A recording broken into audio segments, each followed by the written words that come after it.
আমরা যারা নতুন ইউটিউবার আছি, যারা নতুন ইউটিউব চ্যানেল খুলছেন, আপনারা আপনাদের ইউটিউব চ্যানেলে দুই একটা ভিডিও দিলে আপনারা কি করেন, ওসব ভিডিওর লিঙ্কগুলা কালেক্ট করে লিঙ্কগুলো আপনারা হোয়াটসঅ্যাপ বলেন, ফেসবুক বলেন, মেসেঞ্জার বলেন, যে কোনো সোশ্যাল মিডিয়াতে শেয়ার করেন। আসলে এটা কখনোই করবেন না।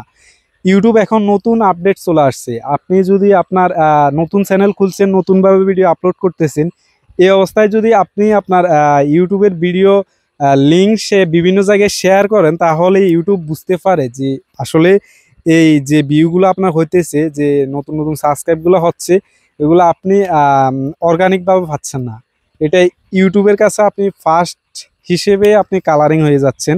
সো প্রথম প্রথম অবস্থায় আপনারা এই কাজটা কখনোই করবেন না। আপনি যদি ইউটিউব চ্যানেল খুলে থাকেন, আপনি ভিডিও কন্টিনিউ একটার পর একটা দিতে থাকেন, রেগুলার কন্টিনিউ সময় মেনটেন করে ডেইলি ভিডিও দিতে থাকেন।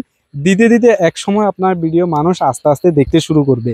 আপনি প্রথমে কি করেন, আপনাদের নতুন চ্যানেলে আসলে ভিউ আসে না, সাবস্ক্রাইবার আসে না, তখন আপনারা কি করেন, আসলে ভিডিও লিঙ্ক কপি করে আপনারা বিভিন্ন জায়গায় শেয়ার করেন। আসলে আপনি যদি ধরেন আপনার ইউটিউব চ্যানেলে ভিডিও আপলোড করছেন, এই ভিডিও আপলোড আপনার ভিডিও অপশন থেকে লিঙ্ক কপি করে আপনি যদি হোয়াটসঅ্যাপে শেয়ার করেন, কিংবা আপনার বন্ধুদেরকে পাঠান, বিভিন্ন গ্রুপে শেয়ার করেন, তখন এটা কিন্তু ইউটিউব রোবটে খুব সহজেই বুঝতে পারে। যার কারণে তারা প্রথমেই ধরে নেয় আসলে আপনি অর্গানিকভাবে কোনো সাবস্ক্রাইবার পাচ্ছেন না, অর্গানিকভাবে কোনো ভিউ পাচ্ছেন না। যার কারণে আপনার চ্যানেলের রিচ, এঙ্গেজমেন্ট এগুলো আসলে কমিয়ে দেয়। সো এক্ষেত্রে নতুন চ্যানেল যারা চালাচ্ছেন অবশ্যই সাবধান থাকবেন। এই কাজটা কখনোই করবেন না। ভিডিও দিতে থাকেন, দিলে সাবস্ক্রাইব ভিউ অটোমেটিক বাড়বে। আপনার প্রথম প্রথম আপনি রেগুলার হতে হবে, রেগুলার ভিডিও দিতে হবে। ভিউ এবং সাবস্ক্রাইব না আসলেও ভিডিও দিতে হবে। এর পরবর্তীতে আপনার ভিউ এবং সাবস্ক্রাইবার বাড়বে।